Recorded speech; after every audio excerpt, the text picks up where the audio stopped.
وبركاته نحمده ونصلي على رسوله الكريم أما بعد فأعوذ بالله من الشيطان الرجيم بسم الله الرحمن الرحيم إن الله اصطفى آدم ونوحا وآل إبراهيم وآل عمران على العالمين صدق الله العظيم رب اشرح لي صدري ويسر لي أمري واحلل عقدة من لساني يفقهوا قولي اللهم صل وسلم على سيدنا ومولانا محمد وبارک وسلم۔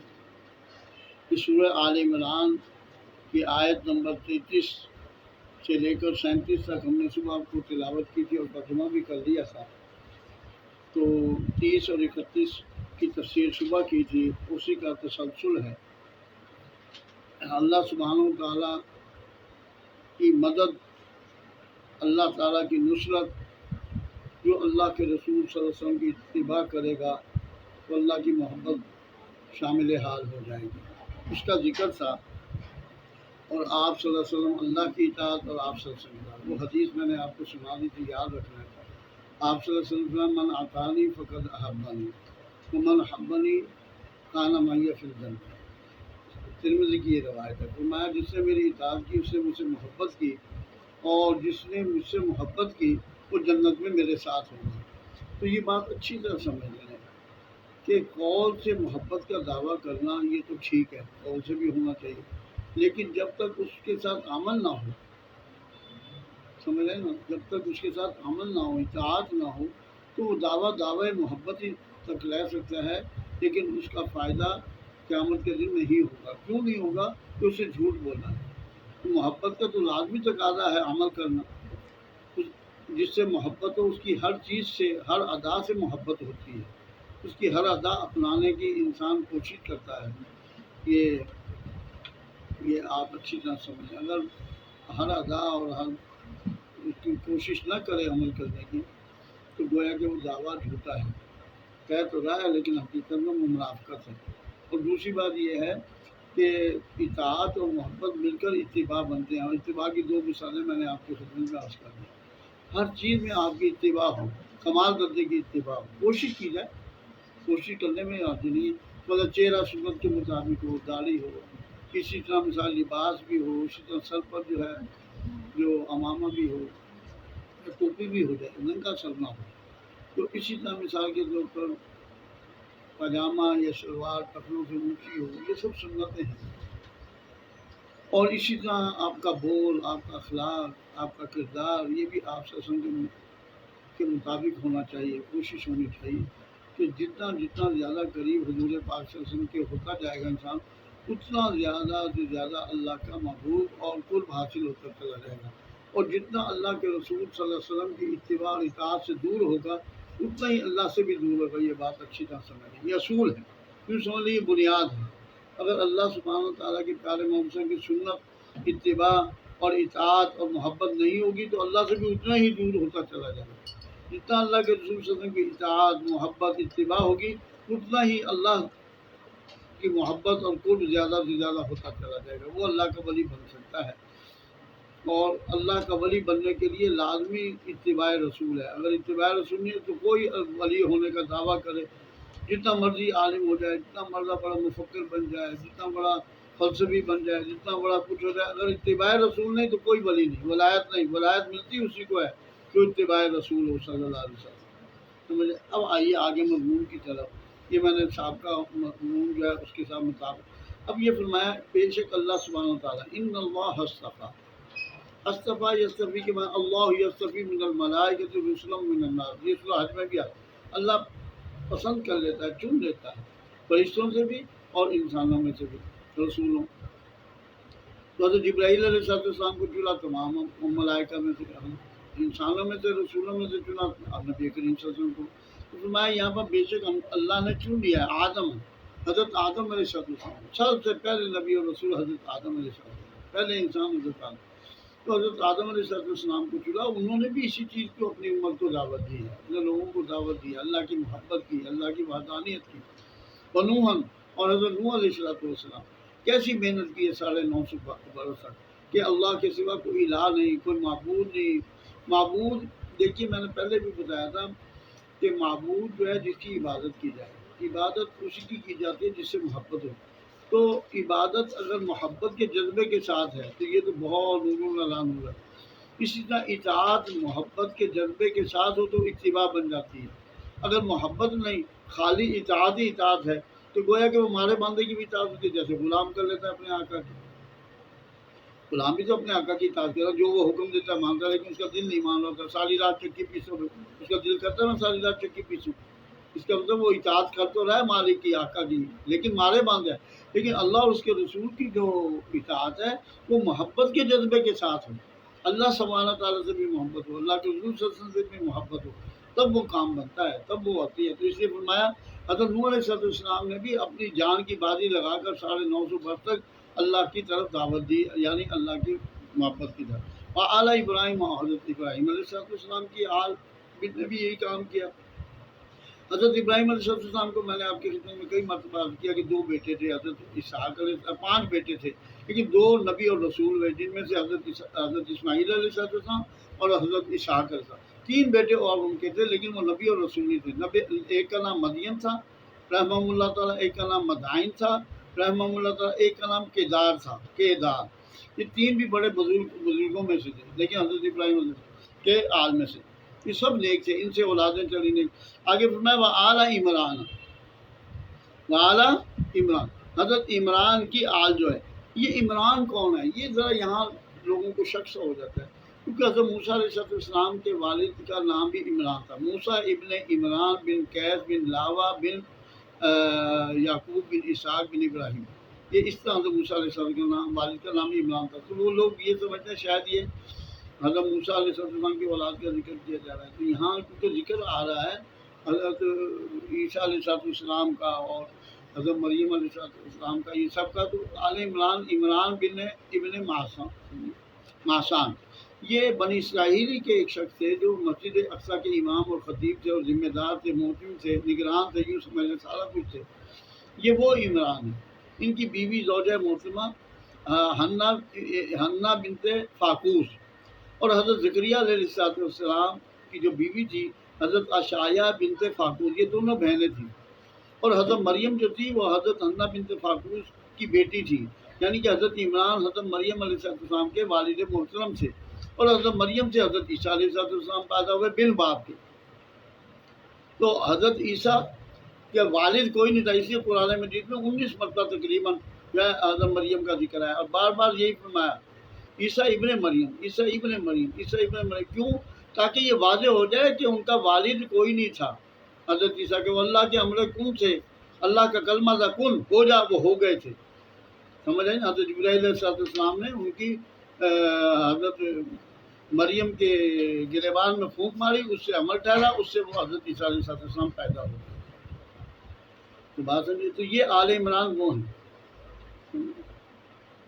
حضرت زکریا خالو تھے. تو یہ پورا خاندان نیک اور صالح انسانوں کا تھا. اب اللہ تعالیٰ یہ فرما رہے ہیں کہ ہم نے چن لیا ہے آدم علیہ السلام کو، نوح علیہ السلام، آل ابراہیم کو، آل عمران کو، علی العالمین، تمام جہان والوں پر، کیونکہ انہوں نے اللہ کی طرف لوگوں کو دعوت دی ہے، اللہ کے ساتھ جوڑتا. دیکھیے ایک مومن کا کام بھی یہی ہے کہ وہ لوگوں کو اللہ کے ساتھ جوڑ پیدا کرے. میں نے آپ کی خدمت میں کئی مرتبہ کیا کہ دل میں 2 محبتیں جمع نہیں ہو سکتی، ایک ہی محبت ہوگی، یا اللہ کی محبت ہوگی یا اللہ کے رسول، اللہ کے دین، یہ ایک ہی چیز ہے.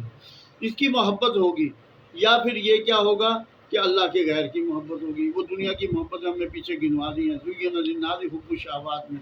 اسی طرح قُلْ إِن كَانَ آبَاؤُكُمْ وَأَبْنَاؤُكُمْ میں ساری بتا دی، آیت نمبر 24 سورۃ توبہ.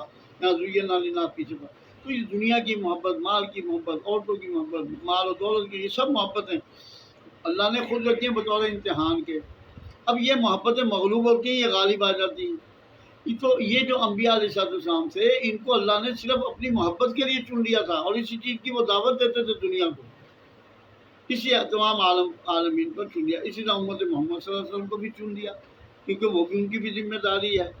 کنتم خیر امۃ اخرجت للناس تأمرون بالمعروف وتنہون عن المنکر وتؤمنون باللہ. تأمرون بالمعروف وتنہون عن المنکر کیا ہے؟ کہ اللہ کے احکام کو مانو، اچھے کاموں کا حکم دیتے ہیں، برے کاموں سے جو برائیوں سے رکے گا، اللہ کے اچھے کام کرے گا، اللہ سے محبت کرے گا. سیدھی سی بات. آگے فرمایا ذریۃ بعضھا من بعض. یہ جو ذریت ہے، یہ اولاد، بعض ان میں سے بعض کی اولاد ہیں، یہ ان کی اولادیں ہیں جو میں نے گنوا دی ہیں. حضرت ابراہیم علیہ السلام کے 5 بیٹے، حضرت عمران کا پورا خاندان میں نے آپ کی خدمت میں رکھ دیا. سمجھ آئی نا؟ سمجھ آئی؟ تو ذریتاً یہ اولاد ہے، بعض ان میں سے بعض کی اولاد ہے. ٹھیک ہے. واللہ سمیع علیم، اللہ سننے والے ہیں اور جاننے والے ہیں.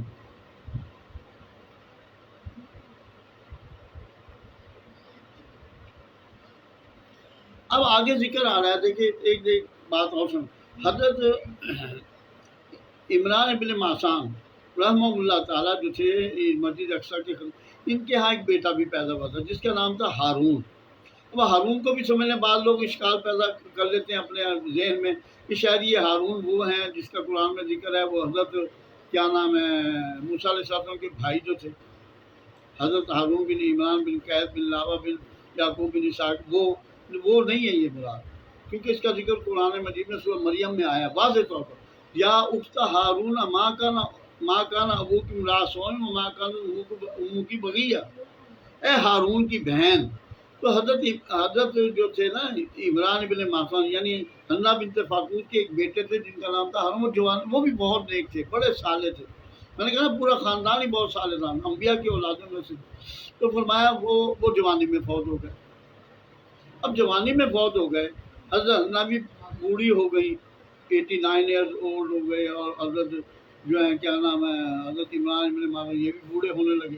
تو حضرت حنہ نے سوچا رضی اللہ تعالیٰ عنہ کہ میرا خامن تو مسجد اقصیٰ کا خطیب ہے، امیر ہے، اس کا نگران ہے، سارا نظام ہمارے آدمی سے چل رہا ہے. اب میرا بیٹا تو کوئی رہا نہیں اور نہ ہی میری کو آگے اولاد ہے. تو اللہ سے دعا کی کہ اے اللہ اس کا ذکر ہے، اس کا ذکر.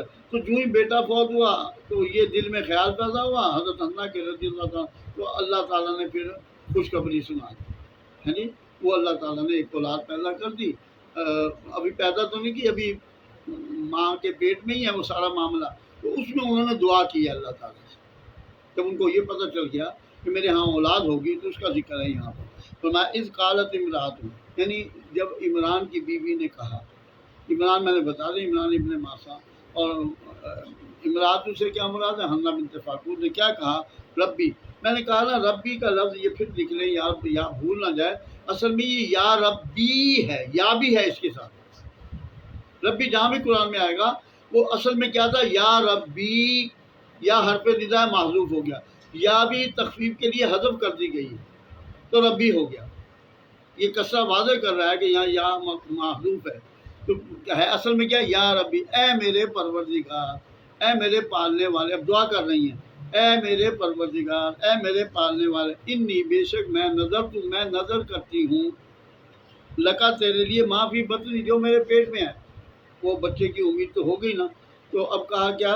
جو میرے پیٹ میں ہے محررن، وہ تیرے لیے آزاد کر دیا جائے گا، یعنی وہ میں نے تیرے نظر کر دیا آزاد، غلام نہیں آزاد. فتقبل منی، تو میری جانب سے اسے قبول فرما، انک انت السمیع العلیم، بے شک تو سننے والا جان.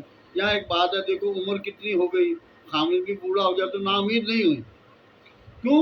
وہ سمجھتی تھی کہ اللہ کی ہر قدرت ہے. ایسا ایمان کبھی بھی اللہ سے دعا مانگو اسی قوی نظریہ اور ایمان کے ساتھ. جو بھی دعا مانگنی ہے آپ نے اپنے لیے، جو بھی دعا مانگنی ہے، ایک تو دھیان ہو، توجہ ہو اللہ سے مانگ رہا ہوں، دوسرا یقین کے درجے کی ہو کہ اللہ میری دعا کو قبول کرے گا انشاءاللہ. ایسی دعا نہ کہ آسمان نیچے آ جائے زمین اوپر جائے. یہ دعائیں مطلب ایسی دعائیں جو قابل قبول ہوں، سمجھے؟ وہ مانگو اللہ سے، وہ اللہ دے گا. وہ تو اللہ پہلے آسمان پر ہر روز ندا لگاتا ہے، حل من مستغفر، حل من مسترزق، حل من قضا، حل من قضا. مانگو مجھ سے جو مانگتے ہو، مانگو جو مجھ سے مانگتے ہو، میں دوں گا. بیماری کو دور کروں گا، رزق دوں گا، معاف کر دوں گا، شفا دوں گا، عزت دوں گا، ذلت دوں، سب کچھ مانگو. نہ دنیا مانگنے میں کوئی حرج ہے، نہ آخرت مانگنے میں کوئی حرج ہے. مانگو میں دوں گا. تو اس یقین کے درجے سے مانگو اللہ سے.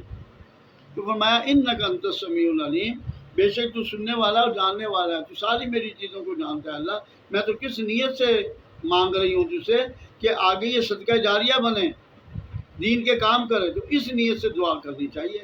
جو بھی رزق بھی مانگو، اللہ تیرے دین کے لیے کھاؤں گی، پیوں گی، بچوں کو پالوں گی یا پالوں گا، جو ہے اس سے جو ہے نیت انما الاعمال بالنیات. تو آزاد کیا ہوا، یعنی کہ غلام بھی نہیں ہوگا، آزاد کیا ہوگا. جو کچھ میرے پیٹ میں ہے میری جانب سے قبول فرما بھائی. اچھا اب یہ ہو گیا معاملہ، دعا بھی مانگ لی، دعا سے اللہ تعالیٰ نے وہ قوت اور بچے کی صلاحیتیں بھی عطا فرما دی۔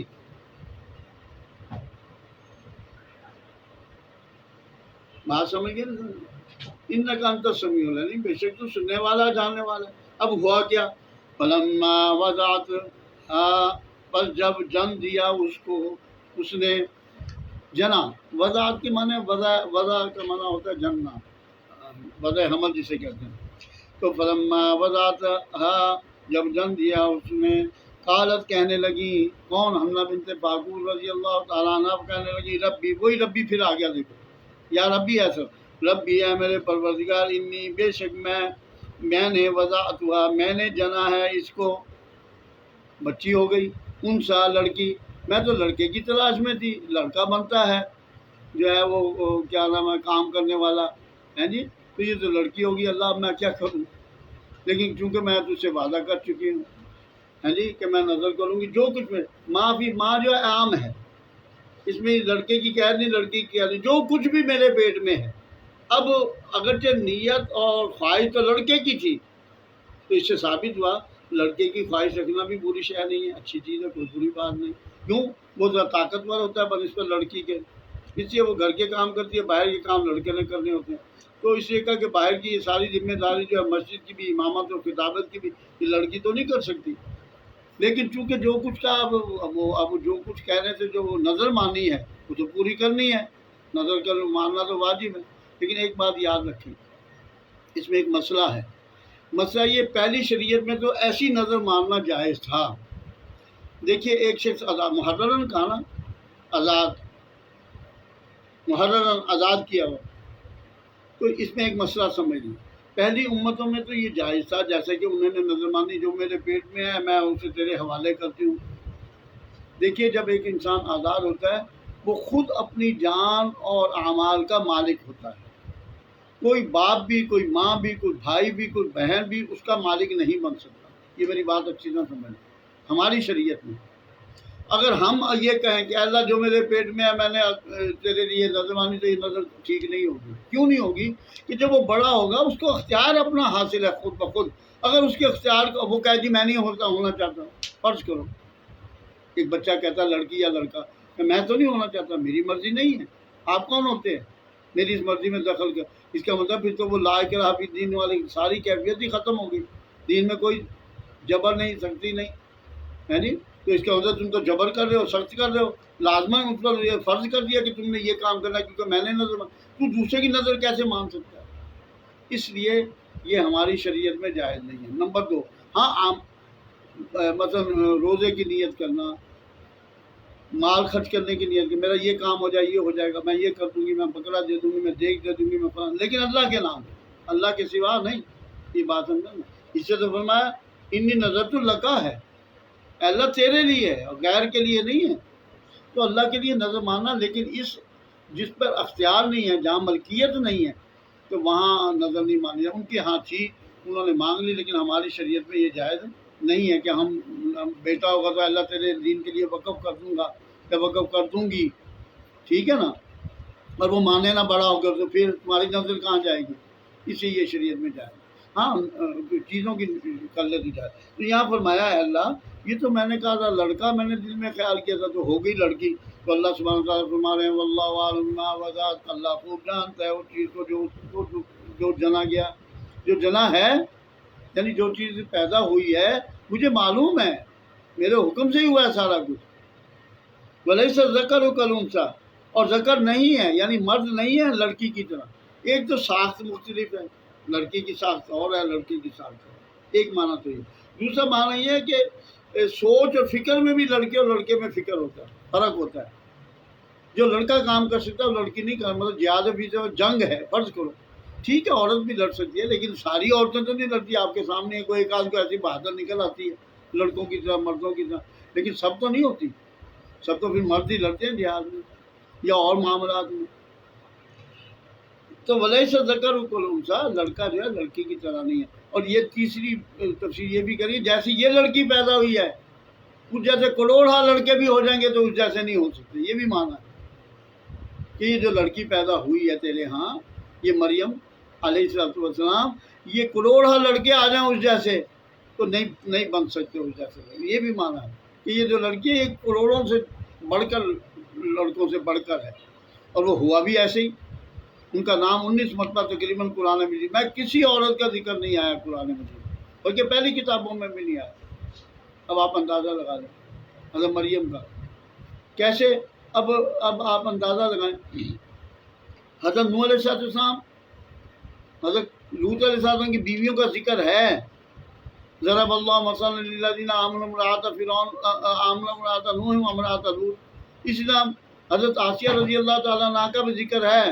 وضرب اللہ مثلا للذین آمنوا امرأۃ فرعون امرأۃ فرعون کا، فرعون کی بیوی، نوح کی بیوی، حضرت لوط علیہ السلام کی بیوی. اس طرح حضرت عائشہ صدیقہ رضی اللہ تعالیٰ عنہ کا ذکر پورا 1.5 رکوع جو ہے تقریباً کم و بیش سورہ نور میں آیا ہے. اس میں حضرت عائشہ کا سارا نام نہیں ہے. صحابی کا ایک نام آیا پورے قرآن مجید میں، حضرت زید رضی اللہ. فلما قضا زید منہا، پر جب پورا کر چکے زید تو وہاں حضرت زید رضی اللہ تعالیٰ کا ذکر. اسی حضرت مریم کا 19 مرتبہ قرآن. اچھا بہرحال تو یہ تو فرمایا اس جیسی تو نہیں، اس کا تو مقام و مرتبہ بہت اونچا ہے. اچھا وَإِنِّي سَمَّيْتُهَا، بے شک میں نے اس کا نام رکھا ہے مریم. مریم کا کیا معنی ہے؟ حضرت امام بخاری رحمۃ اللہ علیہ فرماتے ہیں مریم کا معنی عابدہ ہے، عبادت کرنے والی. اچھا اب یہ میں نے اس کا نام مریم رکھ دیا، عابدہ رکھ دیا. اچھا وَإِنِّي، اور بے شک میں أُعِيذُهَا پناہ میں دیتی ہوں اس مریم کو بکا تجھے وذریتہ. اب اس سے یہ ثابت ہوا، دیکھو ابھی تو مریم چھوٹی سی ہے، 1 دن 2 دن کی ہے، تو اس کی اولاد کا بھی ذکر کر دیا نانی نے. یعنی اس سے ثابت ہوا کہ حضرت مریم کی بھی اولاد ہوگی، پہلے ہی ذکر کر دیا. اے اللہ میں پناہ میں دیتی ہوں اس کو بھی اور اس کی ذریت کو بھی. تو مریم تو بھی جو ہے 1-2 دن کی ہے، سمجھ آئی نا، تو پہلے ہی سارا کچھ سنا دیا. دیکھو کیسا اللہ تعالیٰ نے ذہن دیا ہوتا ہے بعض اولیاء اللہ کو، ہیں جی. تو فرمایا اے اللہ میں اس کو بھی تیری پناہ میں دیتی ہوں اور ذریت، اس کی ذریت کو بھی من الشیطان الرجیم، شیطان رجیم سے، مردود شیطان سے، یعنی وہ اس کو چونکے. فرمایا جو بچہ پیدا ہوتا ہے شیطانوں سے چونکے لگاتا ہے جب پیدا ہوتا ہے اور وہ روتا ہے، یہ دیکھا ہوگا اکثر آپ نے. لیکن فرمایا جب حضرت مریم پیدا ہوئی یا حضرت عیسیٰ علیہ السلام پیدا ہوئے، جب تو شیطان نے چونک نہیں لگا سکا. کیوں؟ کیونکہ ان کی والدہ نے دعا مانگی ہوئی تھی حضرت مریم کی، اس لیے شیطان نے چونکے وغیرہ نہیں لگائیں. سمجھ آگئی بات کی؟ فرمایا میں پناہ میں دیتی ہوں اے اللہ آپ کی اور اس کی ذریت کو بھی، یعنی حضرت عیسیٰ علیہ السلام. ذریت تو حضرت مریم کی عیسیٰ ہی ہے نا علیہ السلام. شیطان الرجیم فتقبلها ربها، پس قبول کیا اس کو اس کے رب نے. کس کو قبول کیا؟ یہ یہاں کی ضمیر مریم تھی. فتقبلها، پس قبول کیا اس مریم علیہ السلام کو ربها، اس کے رب نے بقبول حسن، بھی قبول کرنا حسن بہت اچھا. اچھا یہاں میں میرے زبان سے یہ نکل رہا ہے علیہ الصلوۃ والسلام، علیہ الصلوۃ والسلام مریم، تو کوئی حج والی بات نہیں ہے. اگرچہ نبیوں اور رسولوں کے لیے علیہ السلام استعمال ہوتا ہے، لیکن اس کا مطلب مانن کے اعتبار سے میں کہہ دیا ہے، یعنی آپ پر سلامتی ہو، تو کوئی حج والی بات نہیں. جیسے آپ السلام علیکم ورحمۃ اللہ وبرکاتہ کہتے ہیں، وہ بھی تو السلام ہی ہے نا. اس معنی میں کہہ رہا ہوں. ربوا قبول حسن، بہت اچھا قبول کرنا، بھائی بہت خوبصورت. تو کیسے قبول کیا دیکھ لو آگے آتے گا. ہم بتا نباتن حسنا، اور بڑھایا. یہاں امبتا میں نے اگانا ہوتا ہے، یہاں مطلب بڑھانا. میں نے بڑھایا اس کو، بڑھانا بہت اچھا. میں جو 2 دن کا بچہ ہوتا ہے نا، 2 دن میں جتنا بڑھتا ہے اللہ تعالیٰ اسے حضرت کو مریم کو جو ہے 15 دن تک بڑھا دیتے، یعنی 2 دن 15 دن کے مقابلے میں ہو جاتے، 15 دن 30 دن کے مقابلے میں، 30 دن 2 مہینے کے مقابلے. اس طرح بڑھتی تھی، اتنی جلدی جو ہے وہ بڑی ہو گئی حضرت مریم علیہ السلام. وَكَفَّلَهَا زَكَرِيَّا. اچھا معاملہ یہ ہوا جب پیدائش ہو گئی، وَكَفَّلَهَا زَكَرِيَّا کی تشریح میں بتا رہا ہوں. فرمایا کہ جب یہ پیدا ہو گئی 1-2 دن کی ہو گئی، اب منت تو مانی ہوئی تھی. منت جب مانی ہوئی تھی تو اب وہ منت کو پورا بھی کرنا تھا. تو ماں نے کیا کیا؟ اب مسجد اقصیٰ لے گی. وہاں 29 ممبران تھے مسجد اقصیٰ کے، یعنی مسجد اقصیٰ کے 29 ممبران کمیٹی کے، انتظامیہ کے. اب ان کو 1 دن کی لا کر یا 2 دن کی لا کر ان کے سپرد کر دیا. کہ جاؤ بھی اس کا کھانا پینا اس کا سب کچھ اب آپ کے ذمے ہے، میری طرف سے یہ نظر ہے، میں آپ اسے نہیں رکھ سکتا۔ اب وہاں یہ معاملہ پڑ گیا 29 عمران میں، ہر ایک کہے کہ یہ حضرت عمران کی بیٹی ہے تو یہ تو بہت رتبے والی ہے، اس کی کفالت تو ہم کریں گے۔ وہ ایک قسم کا معاملہ الٹ پلٹ ہو گیا، کون کرے کفالت؟ تو اس کا ذکر آگے آ جائے گا کہ اس کا یہ طریقہ نکالا گیا کہ جن وہ ممبران اپنی قلموں سے لکھتے تھے تو اللہ تعالیٰ نے فرمایا بذریعہ وحی کے اپنے نبی کو کہ یہ جو ہیں کلمے جو ہیں جس سے لکھتے ہیں ان پر اپنی اپنے قلم کی نشانی رکھو۔ یہ نہر اردن کی نہر ساتھ ہی تھی، سمجھ آئی نا؟ سمجھ فلسطین شام کے ساتھ، تو اس نہر کے پانی میں اپنی اپنی قلمیں ڈال دیں، جو تو قلم ٹھہر گئی پانی میں جس کی ہوئی وہ کفالت کرے گا، اور جس کی قلمیں بہہ گئی پانی کے ساتھ وہ کفالت نہیں کر سکتا۔ بلکہ ایک دوسری روایت میں یہ بھی آتا ہے جس کی قلم الٹی چل پڑی پانی میں، یعنی پانی دائیں طرف چل رہا ہے تو بائیں طرف قلم چل پڑی۔ بہت مشکل ہے، بہت مشکل، یہ تو معجزہ اور کرامت کے سوا نہیں ہو سکتا۔ تو فرمایا حضرت زکریہ علیہ السلام کی قلم جو ہے وہ ٹھہر بھی گئی اور الٹی ہو کر چلنے بھی لگی، تو کفالت کس کے ذمہ آ گئی؟ وہ حضرت زکریہ علیہ السلام، اس کا ذکر ہے۔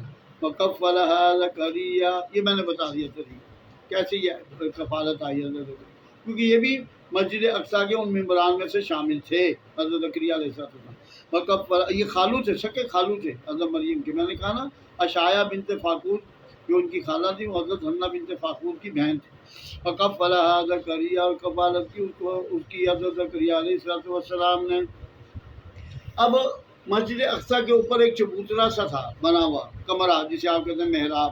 اس کمرے کی وہ ایسا تھا کہ اوپر اگر کوئی ہوتا تو سارا باہر کا سارا نقشہ نظر آتا تھا، جیسے آپ اوپر سے دیکھ سکتے ہیں باہر کی، اور ہوادار بھی تھا، اور اس کی چابی بھی حضرت زکریا علیہ السلام، جب وہ باہر کہیں کام جاتے تو وہ تالا لگا جاتے تھے، کوئی اندر داخل نہ ہو سکے نہ باہر نکل سکے، اور وہ اندر ہی سارا نظام، جیسے آپ آج کل کے کمروں میں واش روم صاحب بنے ہوتے ہیں، وضو خانے ایسے ہی وہاں بھی بنے ہوئے تھے، سارا کچھ انتظام تھا اس کمرے میں، سمجھا؟ تو وَكَفَّلَ هَذَا، تو جب وہ واپس آتے حضرت زکریا علیہ السلام اپنے محراب میں کمرے میں واپس آتے تو وہ کیا دیکھتے؟ ایک عجیب سی صورت ہوتی، کیا دیکھتے؟ كُلَّمَا دَخَلَ عَلَيْهَا زَكَرِيَّا الْمِحْرَابَ، جب بھی کبھی داخل ہوئے اس پر، یعنی حضرت مریم علیہ السلام کے کمرے میں، زکریا المحراب، زکریا محراب میں کمرے میں، تو کیا دیکھتے؟ وجد عندها رزقا، اس کے پاس پاتے رزق، اور آ کر سوال کیا حضرت زکریا، اے مریم یہ کیا بات ہے، میں تالا لگا کے جاتا ہوں اور تمہارے پاس ڈھیروں پھل پڑے ہوتے ہیں، آم ہے، سیب ہے، انگور ہے، یہ ہے، اور بے موسمہ پھل ہوتے تھے، یعنی گرمیوں کا آم ہے نا، تو جو سردیوں میں چیز ہوگی وہ ہوتی تھی، جو سردیوں کا پھل ہوتا تھا وہ گرمیوں میں ہوتا تھا، عجیب سی کیفیت تھی، پھل بھی بے موسمہ اور پھل بھی وافر مقدار میں۔ وجد عندها رزقا، پایا۔ اب یہاں ایک مسئلہ سمجھ لیں، یہ تھی کرامت حضرت مریم علیہ السلام۔ ایک دوسری بات، کیونکہ آگے فرمائیں گی خود ہی وہ کہ قالت ہوا من عند اللہ، کہتی یہ اللہ کی طرف سے ہے، میرا کوئی اپنا کمال نہیں ہے، میرے پاس کوئی بندہ نہیں آتا، یہ اللہ کی طرف سے۔ تو یہ گویا کرامت کے طور، کیونکہ یہ نبی اور رسول نہیں تھی، اللہ کی ولیہ تھی، تو اس لیے ولی کے ہاتھ پر کرامت صادر ہوتی ہے اور نبی کے ہاتھ پر معجزہ ثابت ہوتا ہے، اور یہ بات دونوں ڈال رکھیں، معجزہ اور کرامت انسان کا ذاتی فعل نہیں ہوتا، یہ اللہ کا فعل ہوتا ہے، جو صادر ہوتا ہے معجزہ نبی کے ہاتھ پر یا رسول صلی اللہ علیہ وسلم یا علیہ السلام کے ہاتھ پر، اور جو کرامت ہوتی ہے اللہ کے ولی کے ہاتھ پر صادر ہوتی ہے، لیکن فعل اللہ کا ہوتا ہے دونوں جگہ، اپنا کمال نہیں ہوتا۔ قرآن مجید میں اس میں بہت ذکر ہے، حضرت موسیٰ علیہ السلام کو عصا کا کیا بن گیا؟ اژدہا بن گیا، جان بن گیا، پتلا صاحب بن گیا، ڈر گئے۔ تو یہ اسی طرح آصف بن برقیہ، حضرت آصف بن برقیہ رحمۃ اللہ علیہ، حضرت سلیمان علیہ السلام کے جو صحابی تھے، جب حضرت سلیمان علیہ السلام کا بلقیس کا تخت کون لائے گا؟ ایک جن نے جو پہاڑ جتنا اس کا جسم تھا، کہتا میں لاتا ہوں، اے اللہ کے رسول آپ کی نشست برخاست نہیں ہوگی، بلقیس کا جو ہے وہ کیا نام ہے تخت آپ کے پاس پڑا ہوگا۔ تو قال علمها عند ربی، جس کو اللہ تعالیٰ نے علم دیا تھا، حضرت آصف بن برقیہ رضی اللہ تعالیٰ عنہ، انہوں نے کہا کہ اے اللہ کے نبی اور رسول سلیمان علیہ السلام، آپ اپنی آنکھ اوپر کریں پھر نیچے کریں تو بلقیس کا جو ہے وہ تخت آپ کے قدموں میں ہوگا، اور ایسا ہی ہوا. سمجھ فلما راہ مستقل قال ھذا من فضل ربی، یہ میرے رب کا فضل ہے، یہ جو کرامت میرے ہاتھ سے صادر ہوئی، میرا اپنا کمال نہیں ہے. تو یہ بات اچھی طرح سمجھ. خود انسان چاہے کہ میں یہ کرامت ظاہر کر دوں، نہیں کر سکتا. نبی بھی یہ چاہے، نبیوں کو کہا گیا کہ یہ کر دو یہ کر دو، اللہ نے کہا جاؤ کر دو، اگر آپ کر سکتے ہو تو آسمان پر چڑھ جاؤ، یہ چیز لے آؤ یہ چیز، لیکن نہیں. تو اللہ اپنے حکم سے. تو یہاں بھی یہی بات ہے، یہ رزق کہاں سے آیا ہے؟ وجدہ عندہا رزقا، حضرت زکریا علیہ السلام نے کہا یہ رزق میں پاتا ہوں آپ کے پاس. رزق قال یا مریم انا لکی ھذا، اے مریم علیہ السلام، انا کہاں سے لکی تیرے لیے آیا، ھذا یہ رزق، یہ پھل کہاں سے آیا ہے؟ قالت هو من عند اللہ، یہ نہیں کہا میری اپنی کوئی کرامت ذاتی میں نے کچھ کیا ہے. قالت هو من عند اللہ، کہنے لگی یہ تو اللہ کی طرف سے ہے بھائی. ان اللہ یرزق من یشاء بغیر حساب، بے شک اللہ تعالیٰ رزق دیتا ہے جس کے لیے چاہتا ہے بغیر حساب. کہ بغیر حساب تین معنی کے لیے آتا ہے، میں نے بتا دیا، بغیر مشقت کے، بن مانگے، بن طلب کیے ہوئے، اور بغیر حساب یعنی بے حساب. یہ اللہ کرتا. جب یہ دیکھا حضرت زکریا علیہ السلام نے کہ یار یہ بے موسمی پھل ہیں اور خود بخود ہی آ رہے ہیں، تو یہ تو نبی اور رسول بھی نہیں، ایک ولیہ ہے. تو اللہ نے تو مجھے نبی اور رسول بنایا، اگرچہ میں بوڑھا ہو گیا ہوں، عمر میری 120 سال کی ہوگی، بیوی کی میری عمر 99 سال ہوگی، لیکن میری اولاد نہیں ہے جی. تو میں بھی تو اللہ سے کیوں نہ دعا مانگ کر دیکھوں؟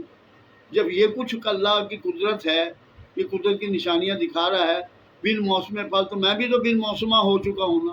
میری بیوی بھی بھانج ہو چکی ہے، بے موسمہ ہو چکی ہے.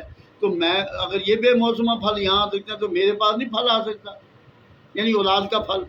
اس کے لیے دعا کی ہے یہاں پر، ہنالی کا دعا، یہ کل پڑھیں گے انشاءاللہ.